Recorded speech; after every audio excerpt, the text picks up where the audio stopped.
कबीरदास का जन्म 1440 में वाराणसी में हुआ था।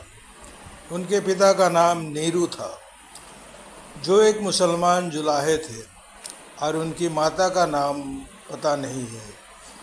कबीर की माता के बारे में कुछ जानकारी नहीं है, लेकिन यह माना जाता है कि वह एक हिंदू महिला थी।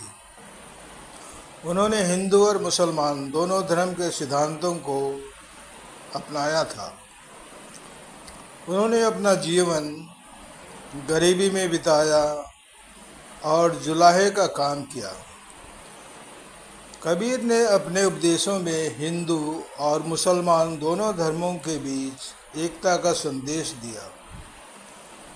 उन्होंने अपने समय में विद्यमान सामाजिक और धार्मिक कुरीतियों का विरोध किया।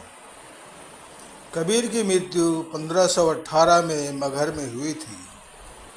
उन्होंने ईश्वर के प्रेम और एकता का संदेश, हिंदू और मुसलमान दोनों धर्मों के बीच एकता का संदेश दिया था, तथा गरीबी और सादगी के महत्व पर बल दिया था।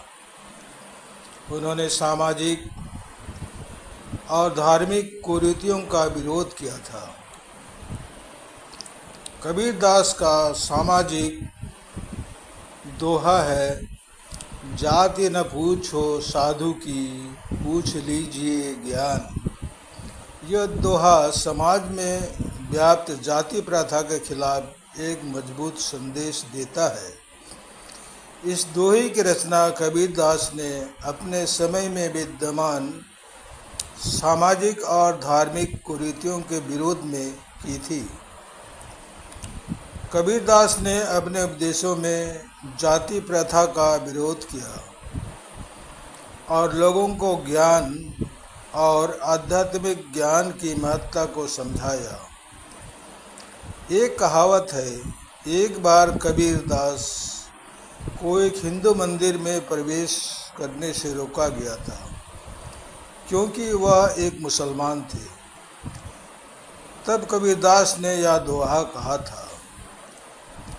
दूसरी कहावत है कि एक बार कबीरदास जी अपने लोटा में गंगा जल लेकर आ रहे थे।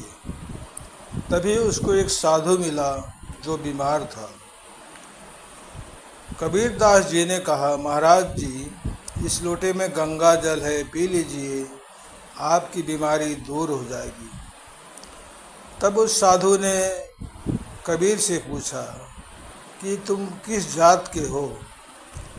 कबीर जी ने कहा, मैं भी एक साधु ही हूँ, और यह लोटा तो कम से कम 50 बार गंगा जल में डुबोया गया होगा। क्या तब भी यह लोटा शुद्ध नहीं हुआ होगा? तब कबीर जी ने कहा, जाति न पूछो साधु की, पूछ लीजिए ज्ञान। कबीर जी का सोच था कि जब तक कोई मनुष्य अंदर से ईश्वर को ग्रहण न करे, तब तक वह कितना भी गंगा जल से स्नान कर ले या पूजा पाठ कर टीका लगा ले, तब भी वह परमेश्वर को प्राप्त नहीं कर सकता है। यह बात आजकल भी सटीक बैठता है। आज भी लोग ऊपरी धार्मिकता और पाखंड की ओर बढ़ रहे हैं।